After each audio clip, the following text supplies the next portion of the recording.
अरे जी महाराज,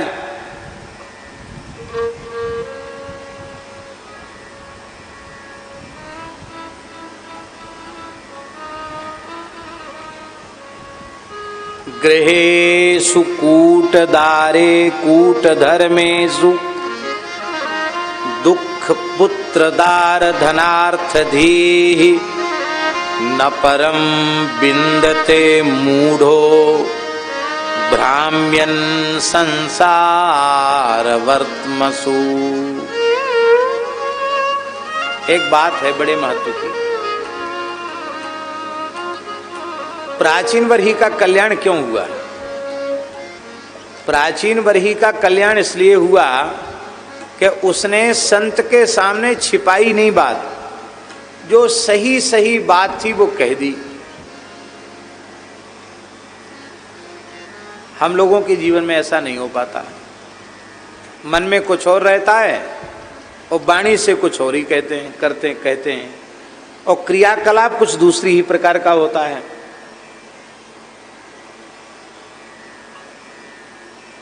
मन में तो बहुत कामनाएं हैं और ऊपर से रो करके कहते हम तो बिल्कुल निष्काम हो गए। नहीं, भीतर यदि कामना है तो बनावटी निष्काम मत बनो, कह दो कि हमारे भीतर ये कामना है। छिपाने की क्या आवश्यकता भाई?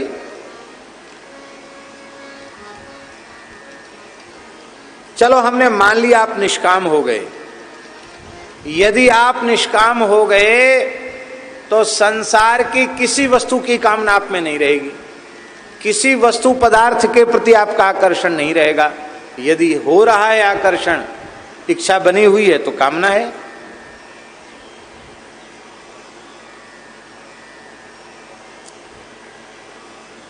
प्राचीन वर्ही कहते हैं भगवान, ये गृहस्थाश्रम जो है इसकी पहेली समझना बड़ा कठिन है। ये कूट धर्म है। मनुष्य पुत्र की कामना, पत्नी की कामना, धन की कामना, इन सबों का त्याग नहीं कर पाता है और इन्हीं कामनाओं में उलझा हुआ व्यक्ति, मूढ़ व्यक्ति संसार में भटकता रहता है और परम कल्याण का स्वरूप पहचान ही नहीं पाता, समझ ही नहीं पाता है।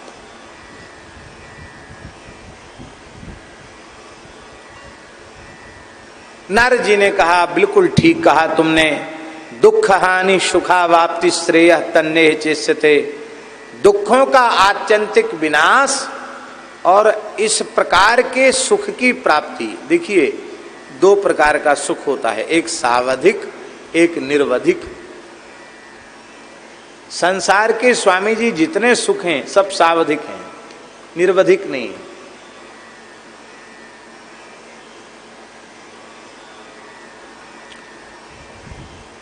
धन प्राप्त हो गया अकस्मात, सुख हो गया, और वो धन नष्ट हो गया तो दुख हो गया।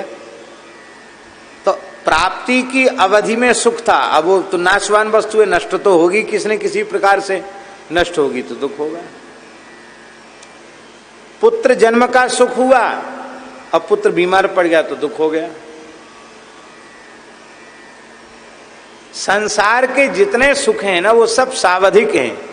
निर्वधिक सुख केवल और केवल श्री कृष्ण चरण कमल की प्राप्ति, उनकी निष्काम सेवा, उनकी इष्टयाम सेवा, उनके नामरूप गुण लीला की चर्चा का निरंतर श्रवण, इससे बढ़कर कोई दूसरा सुख नहीं। सुखमस्ति विरक्तस्य मुने रेकांत जीविना, सुखी मीन जह नीर अगाधा, जिम हरि शरण न एको बाधा। थोड़े थोड़े सब दुखी, सुखी राम के दास, भगवान के दास सुखी।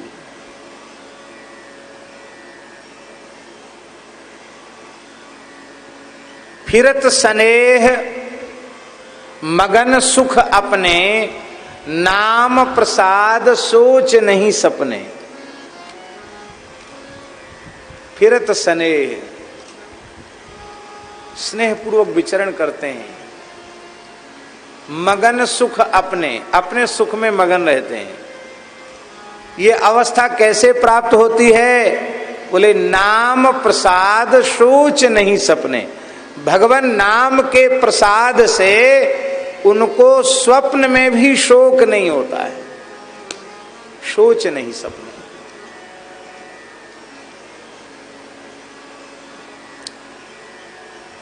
नारद जी के सामने जब असली बात स्वीकार कर ली, सच्ची बात स्वीकार कर ली कि महाराज हम तो संसारी व्यक्ति हैं, ग्रहासक्त प्राणी हैं, कर्म के जाल में फंसे हुए हैं, गृहस्थाश्रम रूपी पहेली में उलझे हुए हैं, पुत्र स्त्री और धन की ही कामना से ग्रसित हैं, हम कैसे कल्याण का स्वरूप समझें?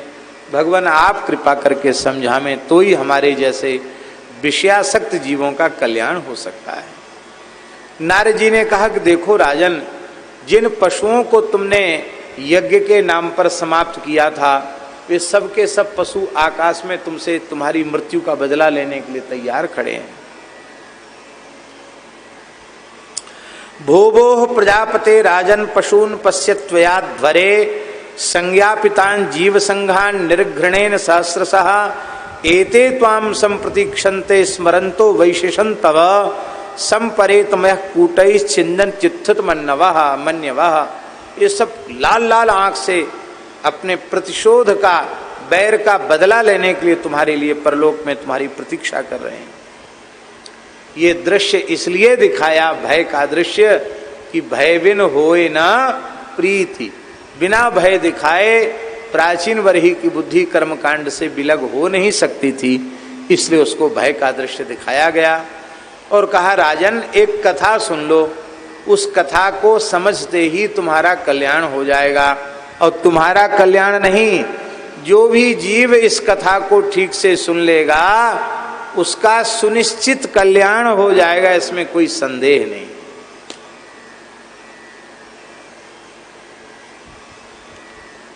फिर उसे किसी द्वारा माता के गर्भ में नहीं जाना पड़ेगा,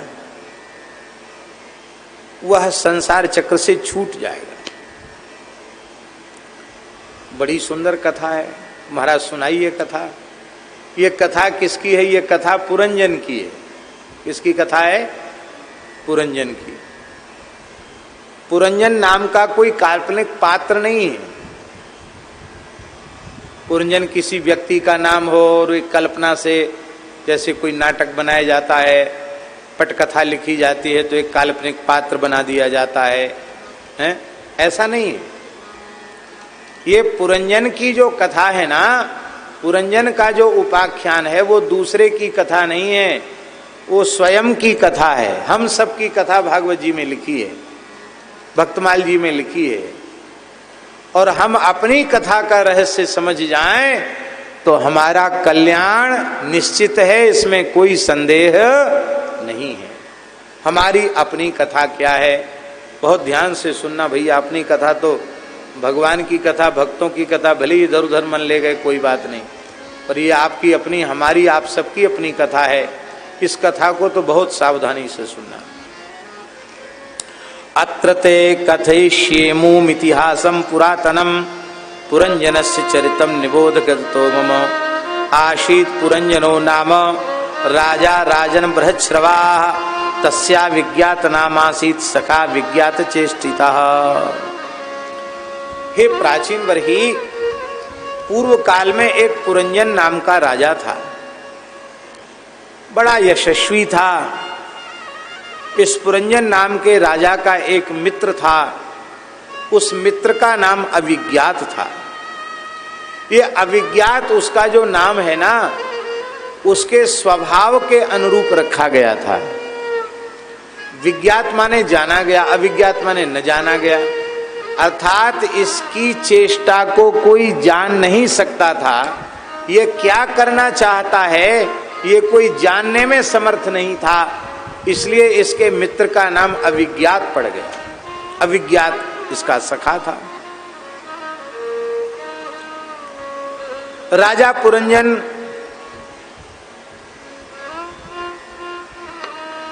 अपने रहने के लिए उपयुक्त स्थान की खोज में सारी धरती पर घूमा। सोन्वेषमाण शरणम बभ्राम पृथ्वीम प्रभु पूरी पृथ्वी पर शरण माने आश्रय घर, अपने रहने योग्य शरण स्थल अर्थात घर खोजने के लिए वो पुरंजन पूरी धरती पर घूमा। कोई स्थान जब इसे नहीं मिला तो ये पुरंजन उदास हो गया। अभूत स विमना इव, एकदम निराश हो गया।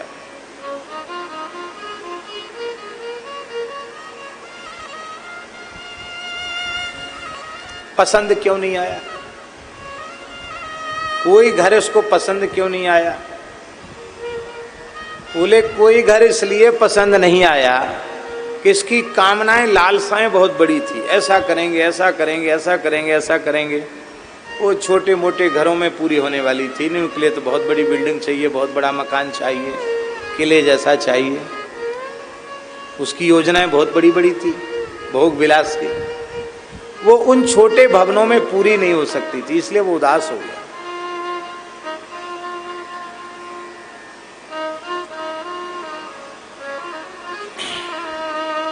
फिर उसके मन में आया कि उदास होकर हाथ पर हाथ धर के बैठने से काम नहीं चलेगा, कोशिश करते रहना चाहिए, प्रयास करते रहना चाहिए। और ये चलता रहा। चलते चलते हिमालय के दक्षिण तटवर्ती शिखरों पर ये गया और वहां से नीचे उतरा। इसी का नाम भारतवर्ष है। तो हिमालय से नीचे उतरा तो इधर का जो क्षेत्र है ये कर्म भूमि भारतवर्ष का पवित्र क्षेत्र है। भारत खंड में इसने ददर्श नवभिर द्वारभि पुरम लक्षित लक्षणाम, इसने एक नगरी को देखा जिसमें 9 दरवाजे थे और वह नगर सब प्रकार से संपूर्ण प्रकार के उत्तम लक्षणों से युक्त था। अब कई श्लोकों में उस नगर की सुंदरता का वर्णन है। परकोटा, बगीचा, अटारियां, झरोखा कितने सुंदर सुंदर बने थे, कितने बड़े बड़े राजद्वार थे, सोने चांदी लोहा इनके शिखरों से वो युक्त था। नीलम स्फटिक वैदुर्य मोती पन्ना और लाल इससे इसका फर्श बना हुआ था। और महाराज क्या कहना, अनेक प्रकार के सभा भवन, चौराहे, क्रीड़ा भवन, बाजार, विश्राम स्थान, ध्वजा पताकाएं, मूंगे के बने हुए चबूतरे, दिव्य लताएं, वृक्ष, सुंदर सरोवर, अनेक प्रकार के पक्षी वहां रहते थे जो कलरव किया करते थे। बड़ी सुंदर सरोवर की डालियां थी जो जलाशय के जल का स्पर्श झुकझुक करके करती थी। उन वृक्षों पर लताएं लिपटी हुई थी, उनमें सुगंधित फूल खिले हुए थे। और क्या कहना, बड़ा सुंदर लग रहा था वो बगीचा। तो इसने कहा वाह वाह भाई, बहुत बढ़िया नगर मिला, इतना बड़ा नगर, इतना बड़ा बगीचा, तालाब, इतने सुंदर सुंदर वृक्ष, धन्य है धन्य है, आज मेरे जीवन की इच्छा पूरी हुई। वह बड़ी प्रसन्नता पूर्वक घूम रहा था। तब तक उसने यदृच्छया गताम तत्र ददर्श प्रमदोत्तमाम। यदृच्छया माने स्वाभाविक रूप से, सहज रूप से, बिना किसी की प्रेरणा के स्वाभाविक विचरण करती हुई एक किशोर अवस्था वाली कन्या को देखा, सुंदरी को देखा। वो सुंदरी भी कोई सामान्य नहीं थी, बड़े ठाट बाट थे उसके। क्या ठाट बाट थे? बोले उसके साथ 10 सेवक थे, 10 नौकर थे उसके साथ, और एक एक नौकर की 100-100 पत्नियां थी। 100-100 घरवाली थी एक एक की। कितने हो गए? अरे भाई गणित पढ़े हो तो बताओ कितने हो गए राम जी? एक एक के 100-100 थी और 10 थे तो कितने हो गए? 1000 हो गए कि नहीं? 1000 ही तो हुए। 1000 पत्नियां थी। और बड़ी सुंदरी थी वो देवी, उसके सौंदर्य का कई श्लोकों में वर्णन है। पद्भ्याम कुणद्भ्याम चलंतीम नूपुरैर देवतामिव, चलती थी तो उसके पायजेब, उसके नूपुर बड़े सुंदर बजते थे और ऐसे लगता था कि कोई पक्षी कलरव कर रहे हों। बड़ी सुंदर उसकी शोभा थी। अपने कटाक्ष से, अपने बड़ी बड़ी आँख से, तिरछी चितवन से वो सबको बेसुध जैसी बना रही थी। उसको देख करके ये एकदम पागल जैसा हो गया। इसने कहा, कात्वम कंज पला साक्षी कस्यासी ही कुतस्सती इमा मुपपुरीम भीरु किम चिकीर्षसि संसमे। इसने कहा, अरे कमल नयने, तुम कौन हो, कहाँ से आई हो, इस पुरी में कब से रहती हो और इस पुरी में रहकर क्या करना चाहती हो। इतने ठाट बाट तुम्हारे इतने नौकर हैं और नौकरों के 100 पत्नियां हैं, क्या करना चाहती हो। ये 11 जो तुम्हारे भट्ट हैं वो 11वां एक और था, वो 11वां इन 10 का स्वामी था। 10 के एक एक के 100 पत्नियां थी और इन सब का एक मेट था, एक मुखिया था, वो 11वां था। वो 11वें के आदेश से ही ये 10 सेवक चलते थे, उनकी स्त्रियां भी चलती थी। तो ये 10 सेवक कौन हैं और ये 11वां सूरवीर कौन है जिसका डंडा सबके ऊपर चलता है, जिसकी हुकूमत सबके ऊपर चलती, ये कौन है महाराज।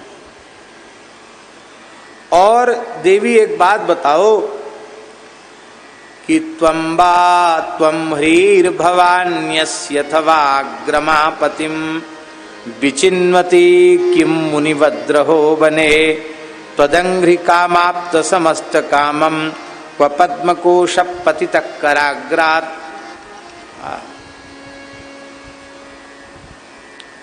और कुछ नहीं है, यही है विषयी कामी भोगी पुरुष स्त्रियों को अपनी ओर आकृष्ट करने के लिए कैसी कैसी विषय से सनी हुई भाषा बोलते हैं, उसी भाषा का वर्णन इसमें लिखा है।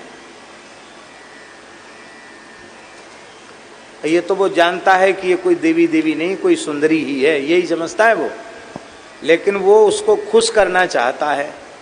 तो वो कहता है कि क्या भगवती लज्जा देवी हैं आप? कुल जन प्रभवे सुलज्जा, क्या आप लज्जा देवी हैं अथवा साक्षात भगवती महालक्ष्मी देवी हैं अथवा साक्षात भगवती सरस्वती देवी आप हैं अथवा आप साक्षात सची इंद्राणी हैं, क्या आप कौन हैं? आप इस एकांत वन में क्या कर रही हैं? क्या पति को खोज रही हैं? अरे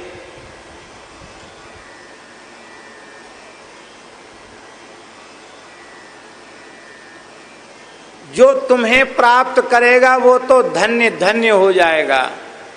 तुम किसको प्राप्त करना चाहोगी? जो जो जिसे तुम मिल जाओगी उसका तो जीवन सफल हो जाएगा, वो भाग्यशाली होगा। अच्छा एक बात बताओ, क्व पद्मकोशः पतितः कराग्रात्। हे देवी एक बात तो बताओ, आप हो तो लक्ष्मी जी, आपका कमल कहाँ गिर गया? आपके हाथ में कमल का फूल होना चाहिए था ना, वो कमल का फूल कहाँ गिर गया? क्व पद्मकोशः पतितः कराग्रात्। आपके हाथ के अग्रभाग से कमल का पुष्प कहाँ गिर गया? वो जानता है लक्ष्मी जी नहीं है, फिर भी इस प्रकार की भाषा बोल रहा है कि ये देवी खुश हो जाए।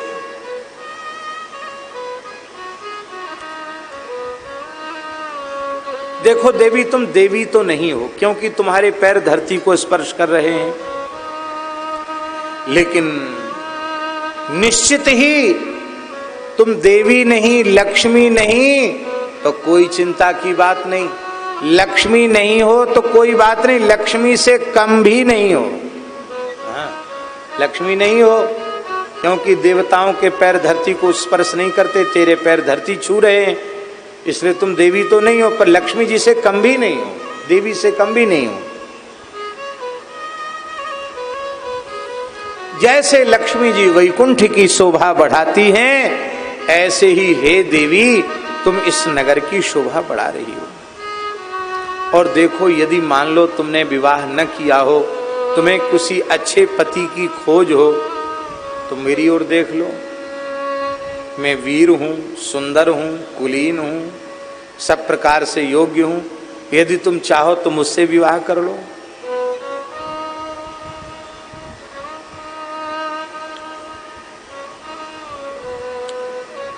वो देवी हंसने लगी। उस देवी ने कहा कि न विदाम वयम सम्यक कर्तारम पुरुषर्षभ आत्मानस्य परस्यापि गोत्रम नाम चेत कृतम। देखो वीर पुरुष, हे पुरुष श्रेष्ठ, मैं यह नहीं जानती हूं कि नगर किसका बनाया है। मैं ये भी नहीं जानती हूं कि मैं किसकी बेटी हूं, मेरा बाप कौन है ये भी मैं नहीं जानती। अपने को भी नहीं जानती और दूसरे को भी नहीं जानती।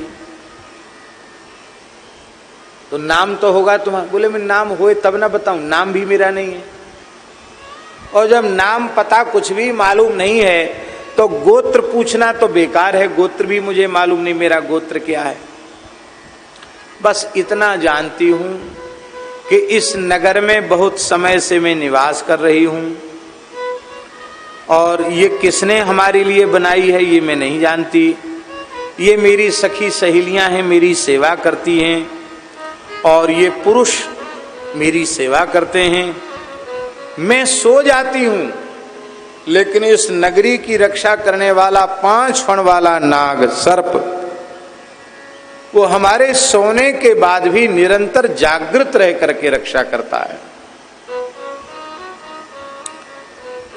और आपने जो मुझसे पूछा ना कि तुम विवाहित हो कि विवाह करना चाहती हो, तो आपने हमारी वेशभूषा को देख के तो पता ही लगा लिया होगा कि मेरा विवाह नहीं हुआ, क्योंकि सौभाग्यवती माताओं के चिन्ह अलग होते हैं। पैर में कौन सा आभूषण होता वो पहनती हैं, यहाँ मांग में भी सिंदूर भरती हैं, सिंदूर लगाती हैं। तो तुम्हारे मेरे स्वरूप को देख के तो आपको पता चले गया होगा कि मैं कुंवारी कन्या हूं, अभी मैंने विवाह नहीं किया। अब धीरे धीरे ये भेद भी खत्म हो गए, जो इस यहां लिखा है ना ये भी खत्म हो गया। पढ़े लिखे श्रीमंत परिवारों में आप यही पता नहीं लगा सकते हैं कि ये बहू है कि बेटी है, कौन है, ये सधवा है कि विधवा, ये भी पता नहीं लग चलेगा।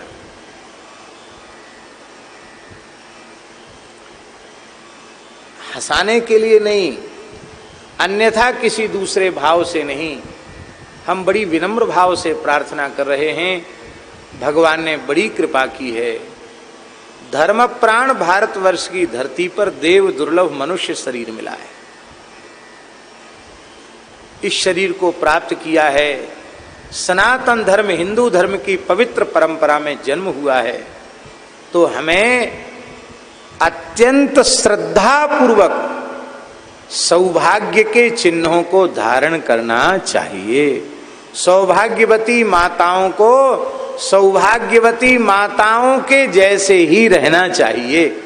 यदि वे सौभाग्य चिन्हों को धारण नहीं करती हैं तो उनके पति का और पुत्र का दोनों का अनिष्ट होता, अशुभ होता है, अमंगल होता है।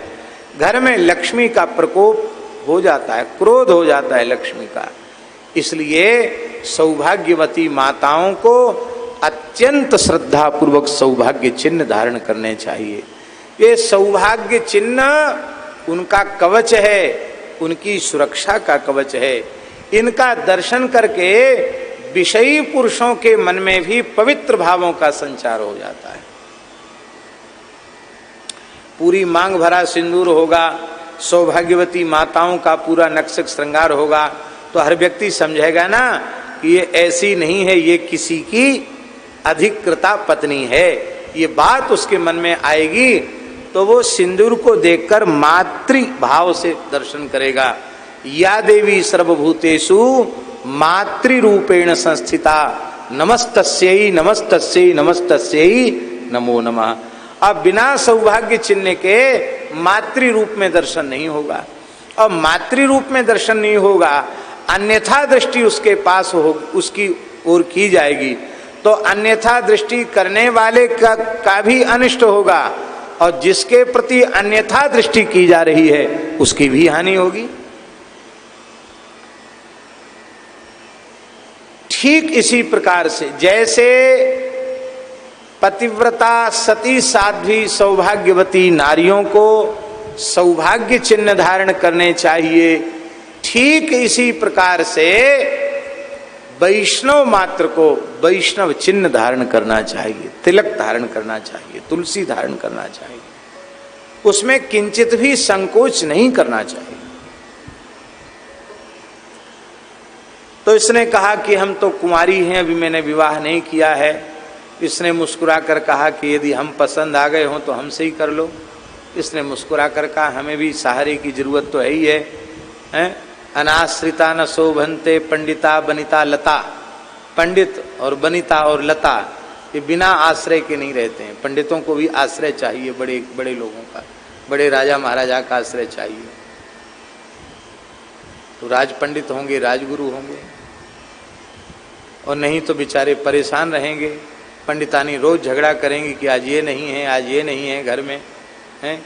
काहे को बनारस पढ़ने गए, काहे को वृंदावन पढ़ने गए, उसके देखो ये हो गया, तुम यहीं घर में पड़े हुए हो।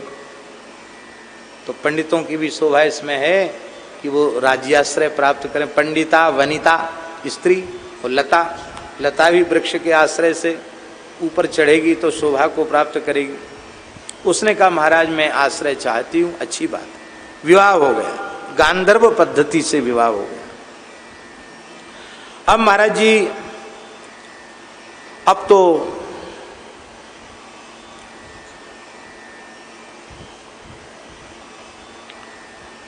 गृहस्थाश्रम में रह करके वो निरंतर सुख भोग करने लग गया। कितने वर्षों तक?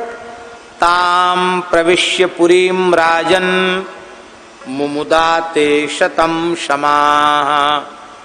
100 वर्षों तक खूब आनंद से रहे। कितने वर्षों तक? 100 साल तक। कैसे रहे? कहते 100 साल तक संगीत सुनते रहे। उपगीयमानो ललितम तत्र तत्र च गायकै। बड़े बड़े गवैया बजवैया बढ़िया सुंदर सुंदर बाजा बजा बजा करके संगीत की तान सुना रहे थे, पखावज बज रहे थे, बीणा मुरज मृदंग बांसुरी आदि वाद्य बज रहे थे। और महाराज जी क्या कहें, सर्दी का समय आ जाता तो उस नगर में ऐसी व्यवस्था थी जहां गर्मी आ जाती।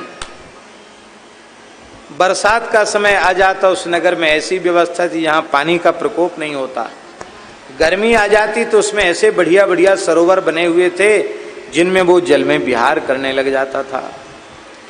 उस नगर में 9 द्वार थे और उन 9 द्वारों में सप्तोपरिकृता द्वारः पुरस्तस्यास्तु 2 अधः पृथक विषय गत्यर्थम तस्याम यः कश्चनेश्वरः। कहते इसमें 9 दरवाजे थे नगर में, उनमें 7 द्वार नगरी के ऊपर थे, 7 दरवाजे ऊपरी भाग में थे और 2 दरवाजे नीचे की ओर थे।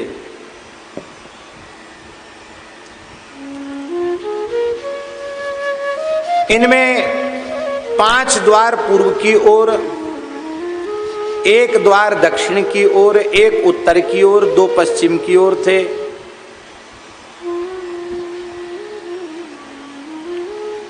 और ये जो है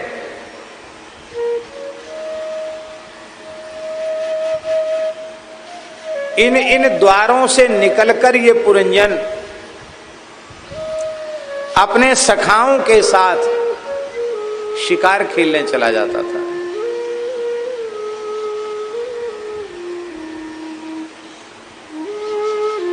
पूर्व की ओर खद्योता और आविर्मुखी नाम के 2 द्वार एक ही जगह बनाए हुए थे। उनमें विराजमान होकर के पुरंजन अपने मित्र द्युमान के साथ विभ्राजित नामक देश को जाया करता था। इसी प्रकार नलिनी और नालिनी नाम के जो दो द्वार थे वो भी एक ही जगह बने हुए थे। वे दो द्वार उनसे होकर अवधूत के साथ, उनके मित्र का नाम था अवधूत, और सौरभ नामक देश में जाता था। अब इसका अर्थ सबका समझाएंगे बाद में। पूर्व दिशा में मुख्या नामक पांचवा द्वार था, उस द्वार का नाम था मुख्या। वह रसज्ञ नामक सखा के साथ और विपण के साथ बहुदन और आपण नामक देशों में घूमने जाता था। पुरी के दक्षिण की ओर पितृहु नाम का द्वार था, उसमें होकर पुरंजन श्रुतधर के साथ दक्षिण पांचाल को जाता था। इधर से उत्तर की ओर देवहू नाम का द्वार था, उससे श्रुतधर के साथ उत्तर पांचाल नामक देश में ये जाता था। पश्चिम दिशा में आसुरी नाम का दरवाजा था, उससे होकर के द्रुमद नाम के प्रदेश में जाता था। निवृत्ति नाम का जो दूसरा पश्चिम द्वार था, उससे लुब्धक अपने सखा के साथ वैशेष नाम के देश में ये जाता था। और इस नगर के निवासियों ने निर्वाक और पेशस्कृत, ये दो नागरिक थे इस नगर में, ये दो नागरिक अंधे थे। राजा पुरंजन आंख वाले नागरिकों का अधिपति होने पर भी इनकी सहायता से ही, अंधों की सहायता से ही जहां तहां जाता था। आंख वाला होकर भी अंधों के मार्गदर्शन में ये चलता था। जब कभी अपने प्रधान सेवक विशुचि के साथ अंतःपुर में जाता तो उसे स्त्री पुत्र आदि से मिलकर बड़ी प्रसन्नता होती, मोह होता, हर्ष होता, ये सब विकार उसके मन में उत्पन्न होते। महाराज जी कहां तक कहें उसकी हालत क्या हो गई। क्वचित पिबंत्याम पिबती मदिराम मदविह्वलः अश्नन्त्याम कच्चिदस्नाति क्वचिदस्नाति जक्षत्याम स जक्षति क्वचित गायति गायन्त्याम रुदत्याम रुदति क्वचित धसन्त्याम हसति जल्पन्त्याम अनुजल्पति क्वचित धावति धावन्त्याम तिष्ठत्याम अनुतिष्ठति अनुशेते शयानायाम अन्वास्ते क्वचिदासतीम क्वचित शृणोति शृण्वन्त्याम पश्यन्त्याम अनुपश्यति क्वचित जिघ्रति जिघ्रन्त्याम स्पृशन्त्याम स्पृशति क्वचित शोचतीम जायाम अनुशोचति दीनवत् अनुहृष्यति हृष्यन्त्याम मुदिताम अनुमोदते। बड़ी विचित्र स्थिति हो गई। इतना आसक्त हो गया यह पुरंजन उस स्त्री में, नाम तो उसका था ही नहीं, तो पुरंजन की घरवाली होने से उसका नाम पुरंजनी हो गया। वो पुरंजनी में इतना आसक्त हो गया कि वो कभी कभी मदिरा पीने लग जाती थी पुरंजनी। तब यह हाथ जोड़कर कहता कि थोड़ी प्रसादी हमको भी दे दो, तो उसकी जूठी मदिरा वो पीने लग जाता था, मद से उन्मत्त हो जाता था।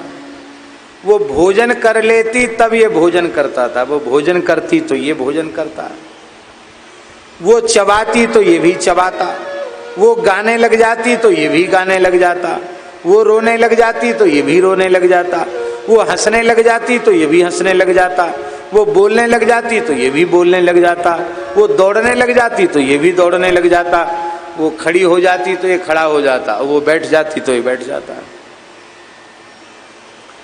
और कभी वो सो जाती तो ये सो जाता, अब वो सो के उठ के बैठती तो ये भी सो के उठ के बैठ जाता, सुनने लगती तो आप सुनने लग जाता, देखने लगती तो देखने लग जाता, सूंघने लगती तो सूंघने लग जाता, छूने लगती तो छूने लग जाता। कभी दुखी हो जाती तो ये भी दुखी हो जाता, कभी प्रसन्न हो जाती तो ये भी प्रसन्न हो जाता।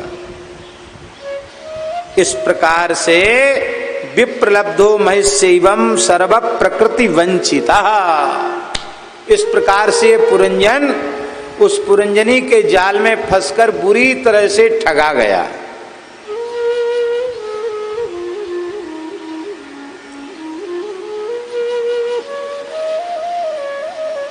अब हालत क्या हुई, अब धीरे धीरे नौकर चाकर भी इसका अपमान करने लगे, इसको धोखा देने लगे। कोई चुरा लेते कोई चीज, इसको अंधेरे में रखते। इसको बड़ी पीड़ा होने लगी कि राम राम, अब मेरा शरीर भी ज्यादा काम नहीं करता है, सब हमको धोखा देने लगे हैं, क्या करूं। चलो कोई बात नहीं, मैं शिकार खेलने जाता हूं, कुछ तो समय ठीक ठाक से कट जाएगा। तो कभी पूरब के द्वार से, कभी पश्चिम के द्वार से शिकार खेलने चला जाता। वहां से शिकार खेल कर आता, तमाम जीवों को मार करके लाता हो, सबके मांस को लाकर पाट देता गंदगी से। ऐसी इसकी वृत्ति हो गई महाराज।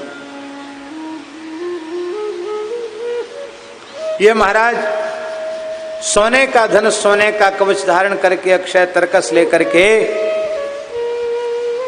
और इसका जो 11वां सेनापति था उसके साथ 5 घोड़ों वाले रथ में बैठ करके पंचप्रस्थ नाम के वन में गया। और वहां महाराज भयंकर इसने शिकार के लिए आखेट करने लग गया।